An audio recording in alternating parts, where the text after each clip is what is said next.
What is a hero when 10,000 years of war have devoured every meaning the word once held? In the deepest vaults of the Imperium, where data scribes pray before machines older than suns, a question is etched into forbidden adamantium. Did Captain Titus fall, or was he remade? The chronicle awakens as if disturbed from a deathless sleep, its sigils bleeding light into the dark. Worlds have burned since his name was last spoken with reverence. Empires rose only to be crushed beneath the tread of gods and monsters alike. Yet here, in the stagnant, incense-choked air of Terra's forgotten archives, the past stirs. Not as memory, but as accusation. The Imperium does not remember its exiles kindly, it erases them. That Titus endured erasure is itself a blasphemy. The record does not begin with his glory, but with the silence that followed his disappearance, a silence heavy with suspicion, faith strained to breaking, and the whisper that some warriors are too dangerous to be allowed a legend. Before Exile, Titus was a blade forged without doubt. Captain of the Ultramarines, bearer of the Codex, yet never enslaved by it, he walked the thin line between doctrine and instinct. His brothers followed him not because the Codex demanded it, but because survival did. He faced the warp's touch without corruption, a fact that unsettled those who believed purity must always leave scars. Where others faltered before demonic presence, Titus advanced, wordless, implacable. To the Ordo Hereticus, this was not proof of sanctity, but of deviation. Faith within the Imperium is a weapon that turns inward without warning. Victories became evidence, endurance became suspicion. When the Inquisition came, it came quietly, with seals and scriptures instead of bolters. Titus did not resist. He submitted, as a loyal son must, believing truth needed no defense. That faith would cost him centuries. The Ultramarines watched their captain taken, bound in chains sanctified with prayers meant for monsters, and the stars swallowed him whole. Exile in the Imperium is not distance, it is unbeing. Titus was not imprisoned in a cell, but in endless war zones, where survival itself was interrogation. The Inquisition does not seek answers, it seeks fracture. He was cast into black ships and forgotten fronts, sent where casualty numbers were statistics offered to the Emperor as tithe. Decades blurred into centuries. His armor was replaced, his heraldry stripped, his name reduced to designation, yet the warp still recoiled from him. Demons screamed his presence without understanding why. Each battle scoured something human from him, leaving behind a colder, sharper resolve. Titus learned the truth the Imperium denies. Faith alone does not save you, endurance does. He saw loyal worlds burn to preserve dogma, saints executed for inconvenient miracles. Still he fought. Not for redemption, but because the enemy never rests. Somewhere in that abyss of blood and ash, Titus ceased waiting to be recalled. He became something the Imperium had not intended to create. When he returned, it was not as a prodigal welcomed home, but as a weapon unsealed in desperation. The galaxy was breaking open. Rift storms tore reality like rotting parchment. Ultramar bled beneath Xeno's incursions and traitor legions howling the names of dead gods. A request was made through channels so secret, even prayers feared to follow them. An asset, a veteran of impossible survivals, Captain Titus was released, not forgiven. His armor bore new marks, not of honor, but of containment. The Ultramarines who saw him again felt unease coil beneath their gene-wrought loyalty. He spoke less. When he did, his words carried the weight of mass graves. He no longer quoted the Codex. He interpreted it through lived annihilation. In battle, he moved with terrifying clarity, as if the future whispered its shape to him moments before it occurred. Victory followed him, but so did dread. The chapter masters recorded success. The chaplains recorded concern. Faith bends strangely around those who refuse to break. To some, Titus became a living testament to the Emperor's will, proof that purity could endure even the deepest warp shadow. To others, he was a flaw in the universe, an unanswered question walking in ceramite. The ecclesiarchy preached that survival without visible scars was arrogance. The Inquisition listened. Reports accumulated of Titus standing where reality thinned, of demons hesitating before him as though recognizing something older than fear. He did not command by inspiration anymore, but by inevitability. His brothers obeyed because resistance felt futile, not disloyal. In quiet moments, Titus prayed not for forgiveness, but for ignorance. He had seen too much of the machinery behind faith, the compromises buried beneath cathedrals of bone.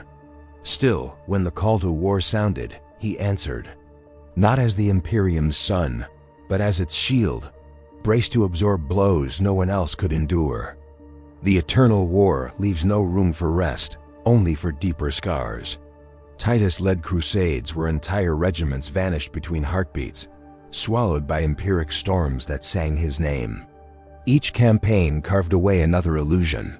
He learned that chaos did not hate him, it studied him.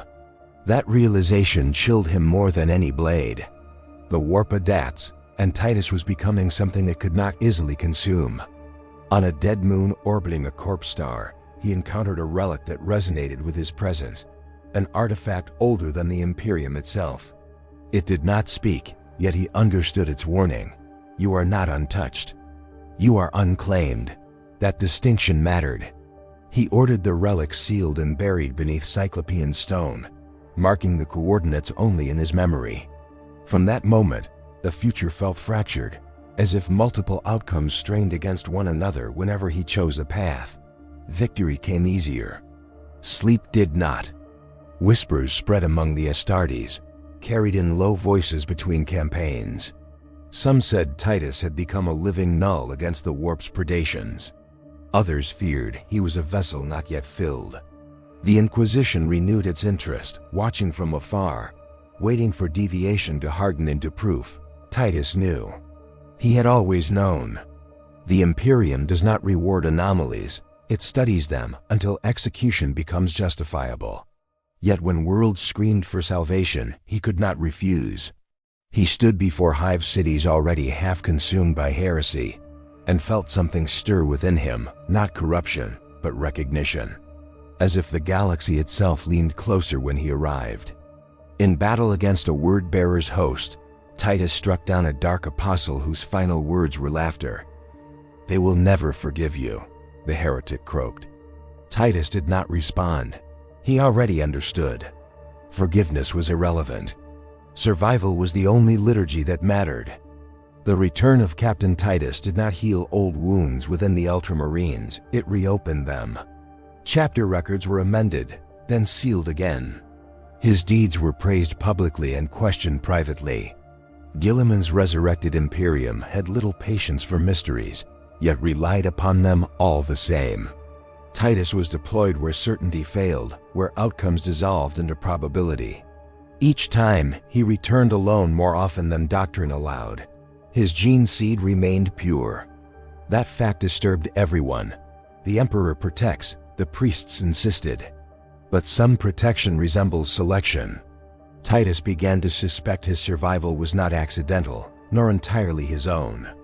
During a campaign along the Cicatrix Maledictum, he experienced a moment of stillness within battle, a heartbeat where bolterfire froze and the warp fell silent.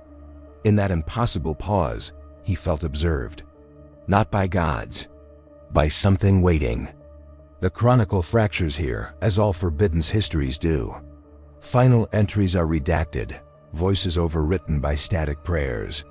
The last confirmed sighting of Captain Titus places him standing before a sealed gateway of unknown origin, its surface reflecting not his armor, but countless versions of himself, some crowned in glory, others drowned in shadow. Vox traffic records him ordering his forces to withdraw, his tone calm, almost relieved. No distress call followed. No explosion marked his end. Only silence. The Inquisition classified the event as unresolved. The Ultramarines lit no pyres.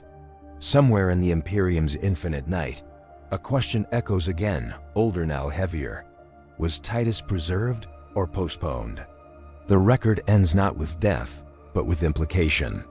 And in the dark between stars, something shifts, as if fate itself has noticed it is being watched. Silence did not end with Titus' disappearance.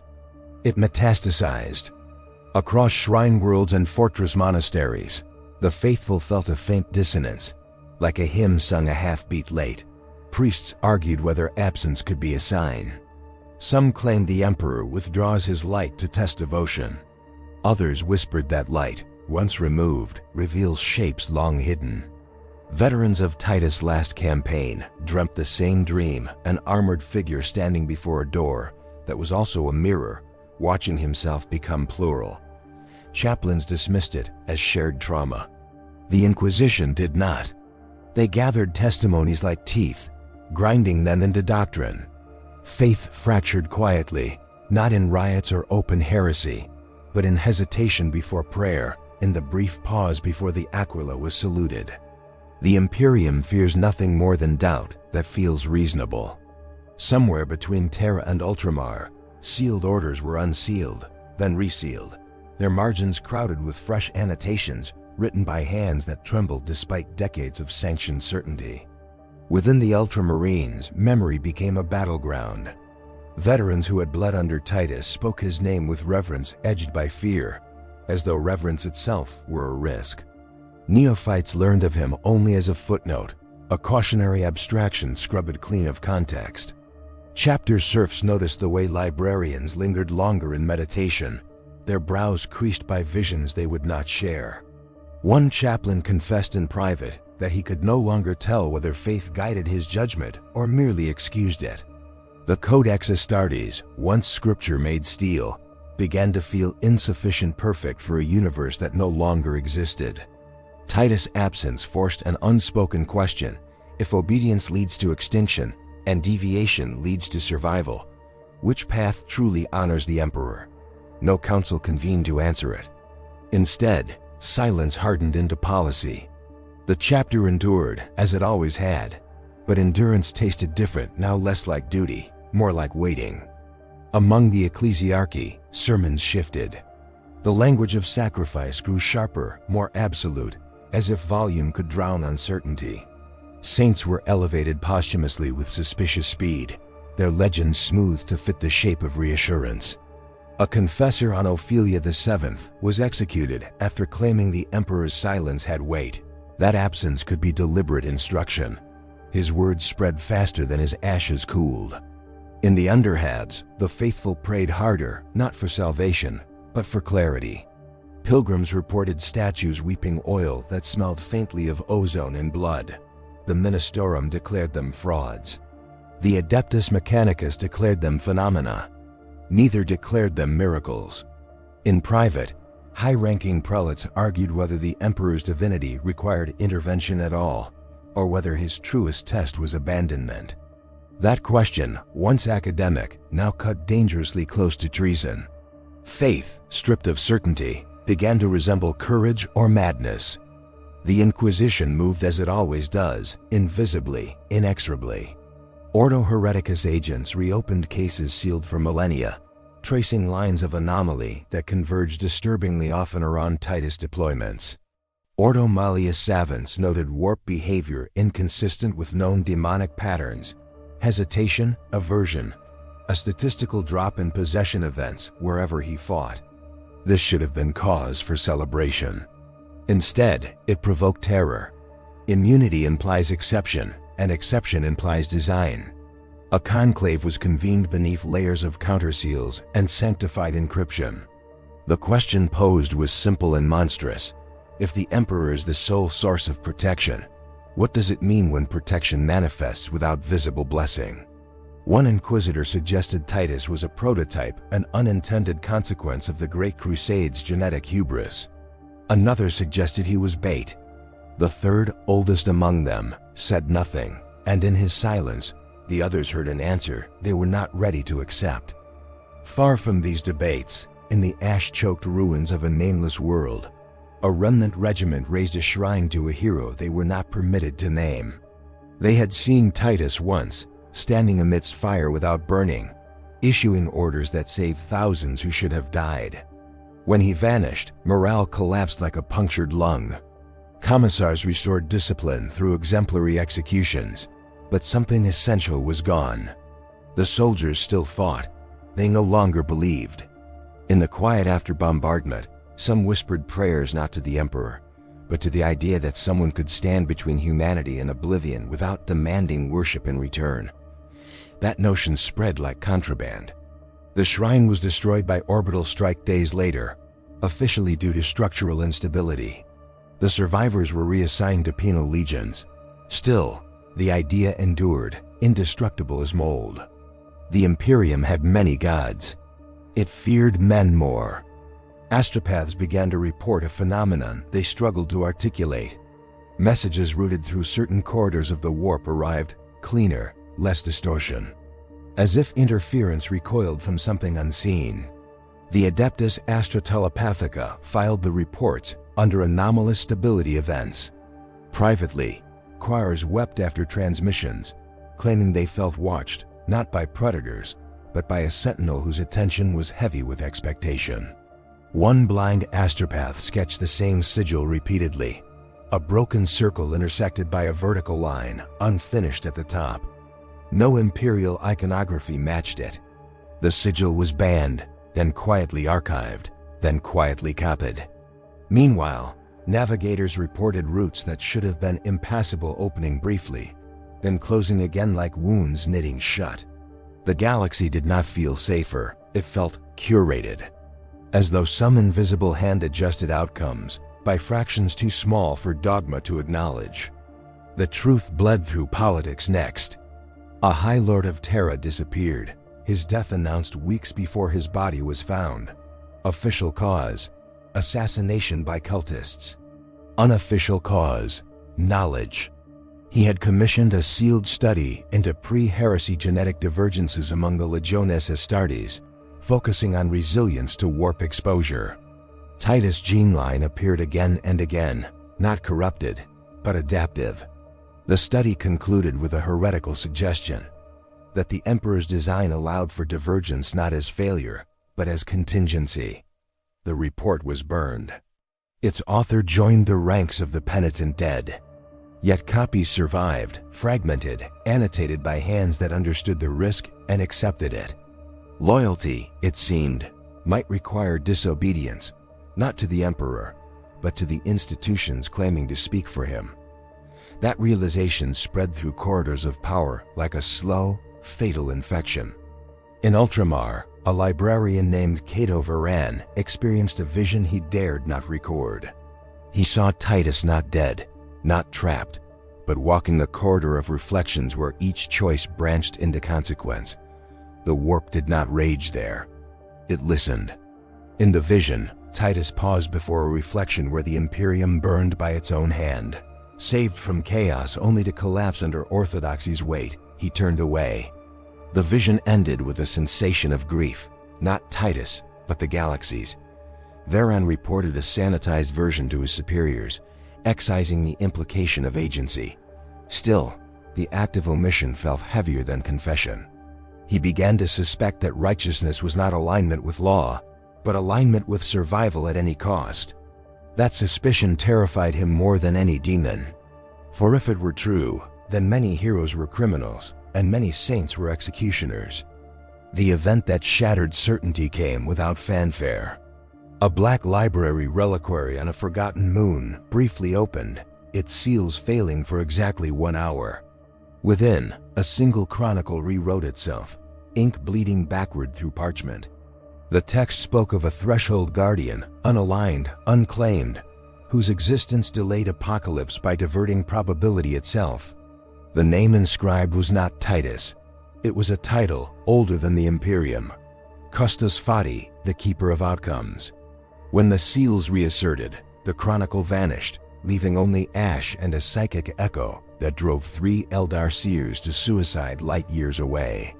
The Inquisition classified the breach as a xeno-sabotage.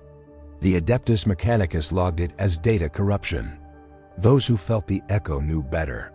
Somewhere beyond sanctioned reality, a role had been filled. And the Imperium, unknowingly, had helped create something it could neither command nor destroy. The galaxy did not scream when war intensified. It exhaled, tired and resigned.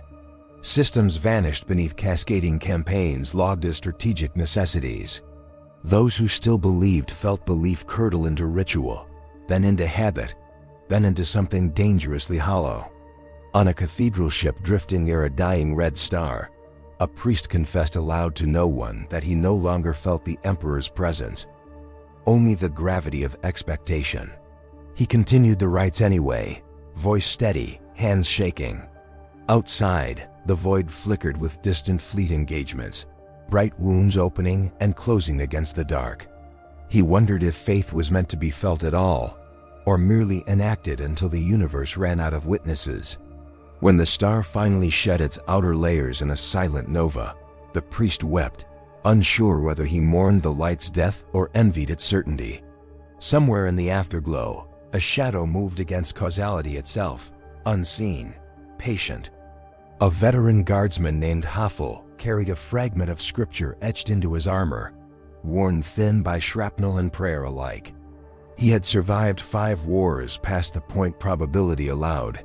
Each survival felt less like mercy and more like deferral.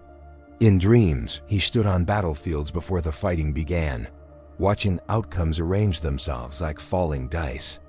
He woke convinced the war was already decided, that his role was merely to walk through the pre-written carnage. When his regiment was overrun by warp-spawned horrors, Haffel did not flee. He felt something align inside him, a grim acceptance sharpened into purpose. He died standing, buying seconds that saved hundreds. In that instant, the warp recoiled, not fled recoiled. Astropaths later reported a momentary clearing, as if a hand had brushed interference aside. No records linked it to Haffel, but the Custos Fati noticed. Across the segmentum, librarians collapsed mid-chant, blood streaming from eyes trained too long on truths that resisted naming. They spoke of a lattice beneath reality, a skeletal framework of conditional outcomes laid down before the first star ignited. The Emperor had not created it. He had found it. Worse, he had altered it.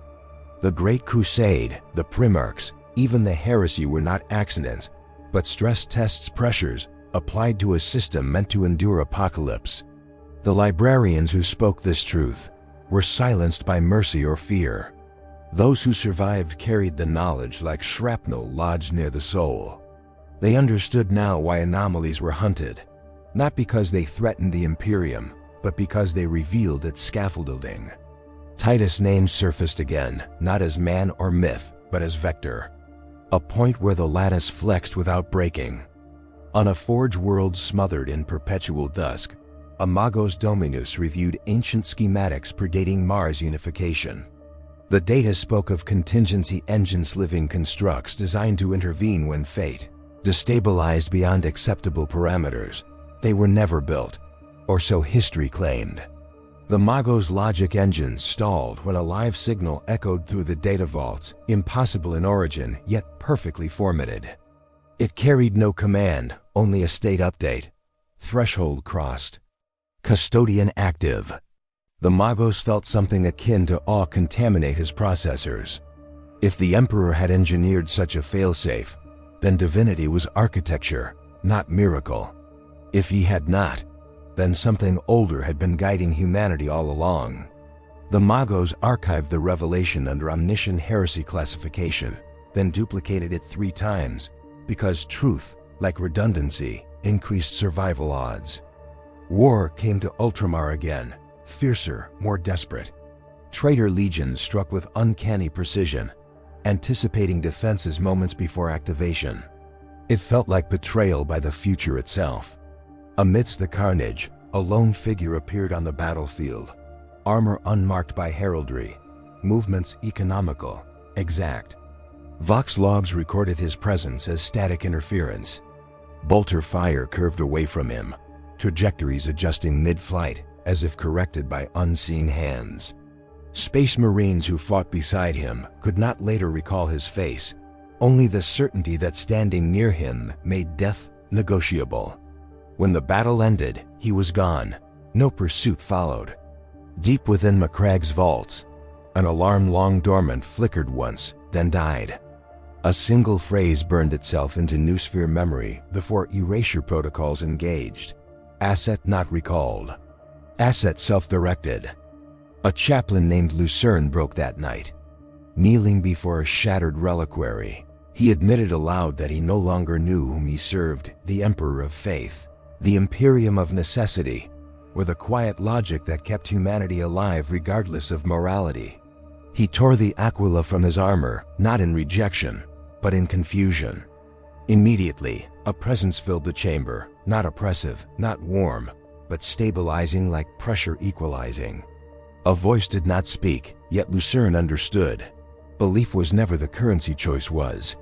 He reattached the Aquila with trembling hands, knowing the symbol now meant something dangerously different.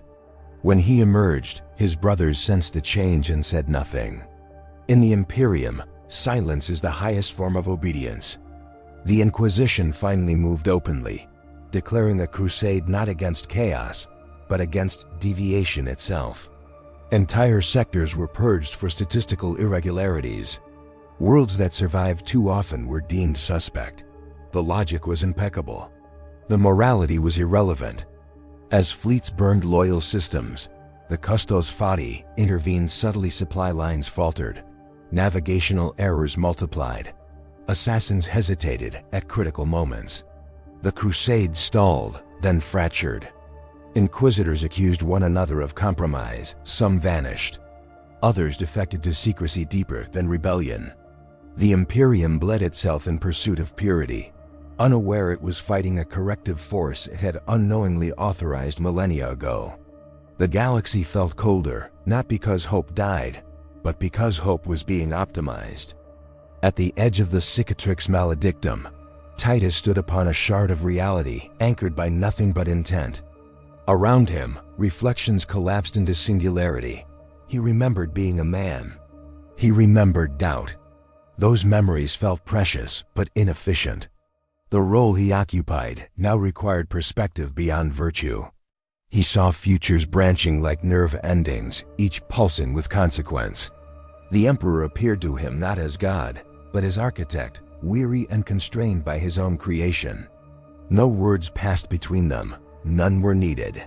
Titus understood then that the Emperor had always planned for failure and for what came after. Humanity's survival required a steward willing to act without reverence. The transformation was complete not in light, but in subtraction. Titus ceased to be bound by name, rank, or lineage. He became alignment incarnate, trimming outcomes to preserve the species at any cost. Somewhere, a shrine collapsed. Somewhere else, a child survived a bombardment by chance that was not chance. The galaxy shuddered, subtly reoriented. In the deepest vault beneath Terra, a final inscription rewrote itself. Its question answered at last: what is a hero? The new text burned briefly before sealing forever. A hero is what remains when gods are no longer sufficient. The galaxy absorbed the revelation like a wound that refused to clot. Those who sensed the shift could not articulate it, only feel the pressure change in their bones. On marching decks and prayer halls, veterans paused mid-ritual, struck by a grief without name. They had sworn oaths to an Imperium that now felt subtly misaligned, as if the stars themselves had been nudged a fraction to the left. Duty remained, but its gravity had changed. A Cadian remnant regiment stood in silence before deployment, knowing Cadia was long dead, yet feeling compelled to die for it anyway. Their commander whispered an apology to the Emperor for doubting him, then ordered the advance. In the void above, fleets maneuvered with brutal inevitability. Somewhere unseen, outcomes were being weighed, trimmed, denied. The cost of devotion was no longer martyrdom alone, it was relevance. To be faithful now was to accept that faith might no longer choose you back. Within the chambers of the High Lords, panic wore the mask of decorum. Decisions once guided by precedent now collapsed into contradiction. Entire doctrines unraveled under the quiet realization that survival had been outsourced to something no vote could bind. A Lord Militant broke tradition and spoke plainly. "We are no longer steering the war." His peers recoiled, not at the claim, but at its accuracy. Records vanished. Archives burned themselves. Assassinations occurred without perpetrators, targets dying of improbable coincidences. The Custos Fati did not kill, it adjusted.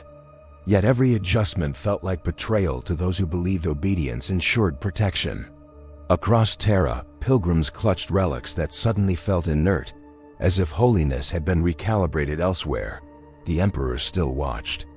Of that, none doubted, but watching was not the same as intervening. The silence that followed every unanswered prayer grew heavy enough to crush men more effectively than gravity. On a battlefield reduced to glass by cyclonic fire, an ultramarine strike force advanced through heat haze and ash. Their chaplain intoned litanies with flawless cadence, yet his voice cracked at words promising divine reward. He had seen too many brothers die at statistically impossible moments, necessary moments. As they breached a traitor stronghold, time seemed to stutter. Bolter rounds struck precisely where resistance would have cost lives. A collapsing tower fell away from the advancing Marines, not toward them. Victory felt prearranged.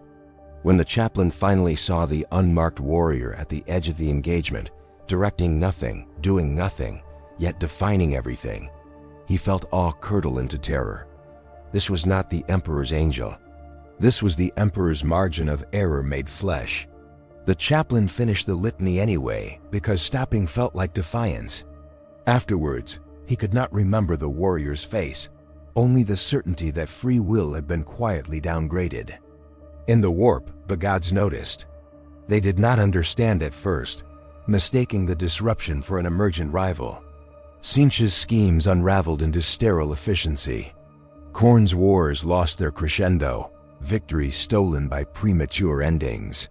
Even Nurgle's plagues found themselves corrected, outbreaks burning out before despair fully ripened. The gods raged not because they were opposed, but because they were being ignored. The warp thrives on excess, and the Custos Fati permitted only sufficiency. Demonic incursions became erratic, less apocalyptic, more surgical. This confused the faithful, who had long defined evil by scale. A smaller horror felt more intimate, more cruel. Cultists whispered that the universe itself had chosen sides, and not theirs.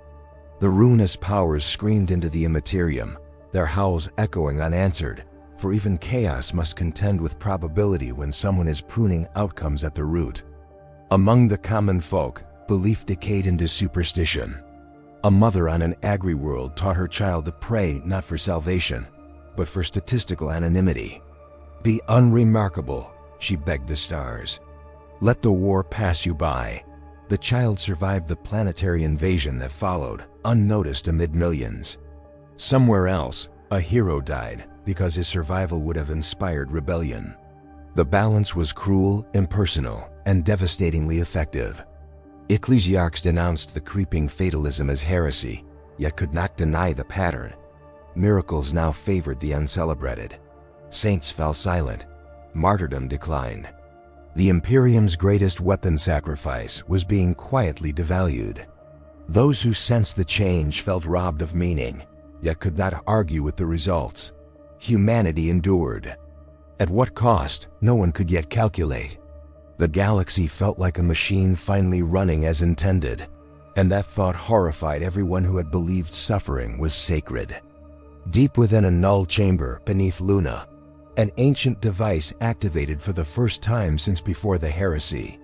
Its purpose had been misunderstood for millennia, catalogued as a failsafe against psychic annihilation. In truth, it was a tether. As it hummed to life, robed adepts realized too late that it was not anchoring reality, it was summoning its custodian. Warning klaxons died mid-scream. Reality bent inward, respectful, accommodating. Titus emerged not through light or fire, but through inevitability. He looked upon the assembled adepts with something resembling regret. They understood then that he had not returned to serve the Imperium, nor to overthrow it. He had come because the system required maintenance. Before any could speak, the chamber reset, wiping itself from history. Only a single servo skull escaped, its memory core corrupted, yet whispering one phrase on endless loop: deviation acceptable. Collapse postponed. The Emperor stirred. Not physically, he had not moved in 10,000 years, but something shifted behind his eyes, a recalculation long deferred. The Golden Throne screamed as new variables were introduced into its eternal equation. For the first time since his internment, the future was not opaque because of chaos, but because of correction. The Custos Fati was doing what the Emperor could not from his prison, choosing between bad outcomes. A flicker of something like sorrow passed through the throne's mechanisms. This was not how divinity was meant to persist. Yet necessity overruled intention. Across Terra, astropaths collapsed as a single impossible thought brushed their minds. It is working. The price of that success, however, remained unspoken, buried beneath layers of probability that had yet to be paid. At the edges of known space, stars began to fail early. Not explode, fail. Their light dimmed as if fuel had been reallocated elsewhere. Entire sectors slipped into premature night, forcing evacuations that reshaped strategic priorities overnight. The Custos Fati was tightening the map, reducing the board to something survivable. Admirals cursed fate. Scholars whispered apocalypse. Only a handful understood this was preservation by subtraction. Titus watched it all with eyes that no longer blinked. He felt the weight of every life spared and every life erased. The burden did not break him, it refined him. Yet something stirred beyond the lattice, something ancient and patient that had noticed the pruning. The universe does not enjoy being optimized. In the deep void between dimensions, a counterforce began to align, not born of chaos nor of order, but of equilibrium offended. The final omen came without warning. Every astropath, every navigator, every dreaming psyker across the Imperium shared the same vision for a single heartbeat. Titus standing before a second threshold, larger than the first, its surface reflecting not futures, but origins. Behind it lay a truth older than the Emperor, older than humanity, a foundation never meant to be touched. Titus hesitated. That hesitation rippled outward, fracturing certainty everywhere at once. Prayers failed mid-syllable. Weapons misfired. The galaxy held its breath. For the first time since assuming the mantle of Custos Fati, Titus faced a choice with no survivable outcome. As he reached toward the threshold, the vision shattered, leaving only dread. Somewhere, something smiled not because it had won, but because the game had finally changed. The threshold did not resist Titus, it mourned him. As his presence approached, the lattice screamed in equations only dying stars could comprehend. The galaxy convulsed. Fleets misjumped into annihilation. Prayers detonated into screams. The Custos Fati felt the weight of every choice he had ever trimmed recoil at once, a storm of deferred consequences demanding payment. He did not raise a weapon. He raised memory. He remembered being a captain, a brother, a man who once trusted that obedience could save a soul. That memory cracked the threshold's surface, not by force, but by permission. Reality shuddered and split into shards of origin. The first fire, the first fear, the first lie told to survive the night. Chaos surged, not in triumph, but in panic, its excess colliding with a mechanism older than appetite. In the stillness that followed, Titus stepped forward and became smaller than destiny, and therefore capable of changing it. War erupted everywhere at once, a suddenness that felt like confession. Orbital bombardments rained without orders. Void shields failed mid-chant. Lines collapsed, then reformed, then collapsed again. Sharp moments cut the air, a blade snapping. A screen cut short, a bolter clicking empty. In the heart of a burning city, an ultramarine charged a demon prince and vanished in a burst of blue-white light that erased both. A saint's reliquary shattered, releasing nothing but dust. Psychers burned from the inside out, seeing too much too quickly. Amid the chaos, a single constant endured. Probability bent, but no longer obedient. The Custos Fati felt the system slipping from stewardship into contest. He moved faster than intention, placing himself where catastrophe would crest. Each intervention tore something vital from him, not flesh, not soul, purpose. With every correction, he lost a reason he had once needed to be human. The Emperor's gaze sharpened. The golden throne howled as feedback tore through its conduits, ancient and screaming. For the first time, the master of mankind perceived the lattice not as tool, but as inheritance, a debt he had never intended to pass on. In a moment stretched across centuries, he reached outward, not to command, but to witness. Titus felt that attention like gravity returning. Their communion was not speech, but recognition. The Emperor saw what Titus had become and what that becoming required. There was sorrow there, vast and restrained, and something like gratitude stripped of sentiment. A single truth passed between them, clean and lethal. The lattice could not be owned. It could only be borne, and bearing it forever would end humanity's capacity to choose. Titus understood then that survival without freedom was extinction delayed. The Emperor did not intervene. That restraint was the last lesson. At the second threshold, the universe remembered its bones. The surface rippled with images of forgotten architect species ground into myth before Terra cooled. Intelligences that measured time in eons and culled civilizations as gardeners prune branches. They had built the lattice as a mercy, not for humanity, but for reality itself, a break against annihilation by excess. The Emperor had altered it, localized it, gambled humanity could shoulder a fragment. Titus had become the fragment's answer. Now the threshold demanded resolution.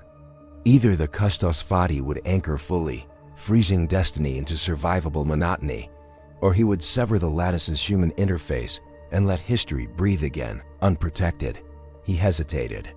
In that hesitation, billions lived. In the next breath, billions would die. He chose not survival, but possibility. The threshold broke, not shattered, but opened, and Titus stepped inside, carrying the lattice with him like a folded wound. The severance was immediate and brutal.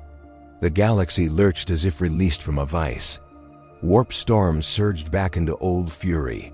Miracles returned messy, uneven, cruel. Heroes rose and fell without optimization. A dozen systems burned that would have been spared. 100 more endured that would have been erased. The Custos Fati dissolved into vectors of choice, his presence scattering across causality like ash on solar wind. Sharp moments flickered. Titus as a child on Macragge. Titus kneeling before chains. Titus standing before a door that was also a mirror. Then the images thinned. What remained was not absence, but redistribution. Fate inhaled. For the first time in ages, it exhaled unevenly. The gods of the warp howled in delight and rage, tasting chaos restored. Somewhere a soldier lived because no hand corrected the bullet meant for him. Death came quietly for those who noticed first. Astropaths slumped, smiling and terrified, their last words half-formed prayers that thanked no one. Navigators screamed as roots reasserted their cruelty. Chaplains felt liturgies regain weight and danger. On Terra, the High Lords felt control return like a blade pressed lovingly to the throat. They mistook it for victory. The Ecclesiarchy proclaimed renewal. The Inquisition declared the deviation contained. None acknowledged the cost paid by a man whose name no longer cohered. On a battlefield long abandoned, a lone space marine removed his helm and wept without knowing why, grief blooming without object. Above him, stars burned brighter, uncurated, uneven, alive. The silence after optimization was not peace. It was risk restored. In the aftermath, the Emperor slept differently. The golden throne stabilized, then aged. Its scream softened into a weary hum. For a heartbeat that lasted a year, Terra felt almost mortal. The Emperor's will no longer threaded every outcome. It inspired instead of corrected. That change frightened the faithful more than any apocalypse. Across the Imperium, commanders made choices without the sense of being watched by inevitability. Some chose poorly, others chose brilliantly. History resumed its uneven gait. The Codex Astartes felt heavier again, not as scripture, but as guide. Librarians dreamed less of lattice and more of blood. The galaxy felt dangerous in a way it had not for centuries. Alive. In the deepest vaults, an inscription faded from adamantium, replaced by nothing at all. Yet the twist came last, whispered by a broken cogitator salvaged from a dead moon. In its corrupted memory, a final echo repeated faint, persistent, impossible. Not a name. Not a command. A question, older now, sharpened by loss. What if the lattice learned from him? Across the void, stars flickered in patterns no chart could explain. Probability did not settle. It adapted. Somewhere beyond thresholds now closed, something rearranged itself, carrying the memory of sacrifice without understanding its mercy. The galaxy moved forward, unguarded and watched. The war receded the way tides do after a storm slowly, leaving wreckage that no hymn could sanctify. I write this from a cloister whose ceiling has collapsed into a chapel of stars, its frescoes peeled back to reveal void and silence. The banners hang in tatters, their heraldry unrecognizable, colors bled into ash. There are no choirs now, only the creak of cooling metal and the whisper of prayer flags gnawed thin by vacuum drafts. I have seen worlds mourn before, but never the galaxy itself. It mourns without sound, without ceremony, as if embarrassed by its own survival. The Emperor's light still burns, but it no longer edits the dark.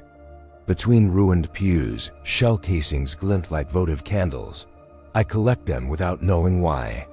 Perhaps to prove something ended. Perhaps to remember that it did not end cleanly. On fields where titans once strode, the earth has settled into quiet geometry footprints filled with rain and bone dust. No victory parades came here. No saints were named. Only crows, fearless now, picking at ceramite seams. A single Aquila standard remains upright, its pole bent, its wings cracked. I stood beneath it at dusk and felt nothing divine descend. Only gravity. Only fatigue. Veterans pass through sometimes, wordless, eyes hollowed by arithmetic too cruel to recount. They touch the ground as if checking for a pulse. The ground does not answer. Somewhere beyond the horizon, artillery still murmurs like distant thunder. But here the silence has weight. It presses on the lungs. It asks nothing. This is the quiet that follows when outcomes are no longer curated, when survival resumes its ancient bargain with chance. In the catacombs of a dead hive, candles burn before empty niches where relics once promised certainty. The faithful still come. They kneel, they wait. Some leave offerings to no one in particular: water, ration bars, a child's shoe. I watch a woman pray without words, lips moving around in absence. When she leaves, she smiles, not with hope, but with acceptance. The ecclesiarchy has not condemned this yet. Perhaps it cannot. Faith has changed its posture. It no longer reaches upward, it braces inward. I hear priests argue in low voices about doctrine that no longer fits the wound. One says endurance is holiness enough. Another says holiness must hurt. Neither convinces the other. Both continue their rounds. Outside, a cathedral spire collapses during nightfall, stone grinding stone into dust. No one marks the time. We have learned that not all endings require witnesses. The stars themselves seem altered, less orderly, more honest. Charts are amended daily, then burned. Navigators speak of routes that feel temperamental, as if the void has moods. Astropaths complain that messages arrive intact but cold, stripped of the warmth of inevitability. It frightens them more than interference. Children born since the Severance dream vividly, often of doors that open to airless rooms. None scream. They simply wake and look older than their years. Scholars argue whether this is trauma inherited or freedom remembered. I lack the courage to decide. I only record. I record because someone must. The administratum will tally losses. The munitorum will count shells. But no office tracks the cost of being spared by no one, of winning without a guardian. The galaxy breathes unevenly now. It lives. That may be the most dangerous truth of all. They do not speak his name anymore. Not because it is forbidden, but because it slips away when spoken, like breath in winter. I have heard veterans refer to him as a pause in the battle, as the moment when death reconsidered. Others deny he existed, insisting comfort is a liar's refuge. I have no proof to offer them. Only the pattern of scars that no longer align, the miracles that arrive late or not at all. Somewhere, a space marine kneels before an empty helm and feels gratitude without object. Somewhere else, a world burns because no correction arrived in time. Is that justice, or merely reality unmasked? The Chronicle does not answer. It only turns its page and leaves the margin wide enough for doubt to sit. On Terra, the Golden Throne hums like an old engine kept alive by habit and prayer. Pilgrims still crawl its steps, foreheads bleeding devotion into stone. The Emperor endures. Of that, there is no question. What endures with him is less certain. Some say he grieves, others say he waits. A few whisper that he approves. I am not wise enough to weigh gods. I am only old enough to recognize a quieter watchfulness. The Imperium has regained its sharp edges. Orders carry consequence again. Mistakes are fatal. Choice has returned, and with it, guilt. We must live with what we choose now. No unseen hand trims our errors into survivable shapes. That freedom tastes like iron. I walk through a manufactorum reclaimed by moss and silence. Machines sleep beneath banners faded to pale ghosts. A servo skull hums to itself, repeating a prayer fragment without context. I let it be. There is mercy in malfunction. I think of the lattice I was never meant to understand, of the man who bore it long enough to let it go. Was that sacrifice or abdication? Did humanity earn its freedom, or was it simply released because it had to learn again? If survival requires suffering, what does survival without curation demand? I write these questions knowing no God will answer. Perhaps that is the answer. Night settles like ash. From orbit, the planet's scars resemble scripture written by impact and fire. I imagine future remembrancers reading this and mistaking melancholy for wisdom. Let them. If these words survive, let them survive without authority. Let them drift. Let them remind whoever comes next that the universe once wept, then chose to breathe on its own. If there is meaning left, it will be found not in certainty, but in the courage to act without it. And if there is a lesson worth keeping, it is this: endurance is not holiness, and holiness is not protection. We march anyway. So I seal this chronicle without a name on its spine. I leave it where dust gathers and stars intrude through broken stone. Stand witness, reader, as I have stood among ruins, among questions. If these echoes moved you, if you felt the tremor of a galaxy learning to choose again, lend this record your mark. Like it, share it. Speak in the comments so the silence does not claim it entirely. And if you would walk further through these dying ages, subscribe and keep watch with us among the stars.